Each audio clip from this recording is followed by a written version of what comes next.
5,00,000 కోట్ల రూపాయలు దోచుకోవడానికి హైదరాబాద్లో హెచ్ఐఎల్టీపీ కుంభకోణం అంటూ ఒకవైపున పెద్ద ఎత్తున బీఆర్ఎస్ విరుచుకుపడుతూ ఉండటం, కేటీఆర్, హరీష్ రావు వరుసపెట్టి అందరూ కూడా ఏదైతే గతంలో ప్రభుత్వం అతి తక్కువకి పరిశ్రమలు పెట్టుకోవడానికి భూములు ఇస్తే ఆ భూముల్లో పరిశ్రమ కనుక పాడైపోయి పెట్టలేకపోతే లేదా పెట్టిన తర్వాత మూసేస్తే ఆ పరిశ్రమ భూమిని ప్రభుత్వానికి అప్పచెప్తే ప్రభుత్వం తీసుకుని వేరే పరిశ్రమలకు కేటాయించాలి. అలా కాకుండా ఆ భూములన్నిటి రెసిడెన్షియల్ పర్పస్ కిందకో, అగ్రికల్చర్ పర్పస్ కిందకో, కమర్షియల్ పర్పస్ కిందకో టర్న్ చేసుకోవడానికి అనుమతిస్తూ తీసుకొచ్చేటటువంటి విధానమే అతిపెద్ద కుంభకోణం. అది 5,00,000 కోట్ల రూపాయల దాకా ఉంటుంది.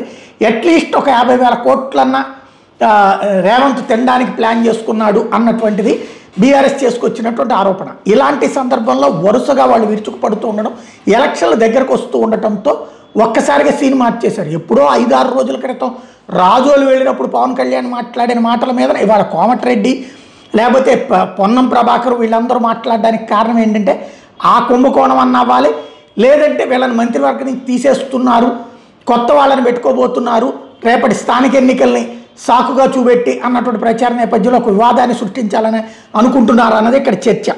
తెలంగాణ, ఆంధ్రప్రదేశ్ 2 రాష్ట్రాలు కూడా ఒక అన్నదమ్ముల భావంతో ఉండేటువంటి రాష్ట్రాలు. తెలంగాణ తుఫాన్లో మునుగుతుంటే కూడా మేము ప్రకృతి అనుకుంటున్నాం తప్ప ఆంధ్ర ప్రజల తప్పు పడతలేదు.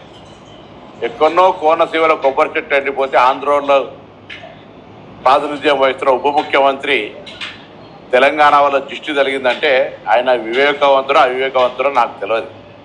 నేను ఆ మిత్రపక్షంకు బాధ్యత వహిస్తున్న తెలంగాణ భారతీయ జనతా పార్టీ నాయకత్వం ఆయన పట్ల స్పందించాలని కోరుతా ఉన్నా. అదేవిధంగా ఆంధ్రప్రదేశ్ ముఖ్యమంత్రి గారు కూడా స్పందించాలి. స్వయంగా భారతీయ జనతా పార్టీ పొత్తున్నది కాబట్టి ఇందులో ఇటువంటి కక్షపూరిత 2 రాష్ట్రాల మధ్యలో వైషమ్యాలు కలిగేటువంటి మాటలు మాట్లాడడం అనేది దురదృష్టకరం. నేను ఇంతకుముందు ఇది ఓవరాల్గా జరుగుతున్నది ఒక టెక్నికల్ గేమ్ నడుపుతున్నారు.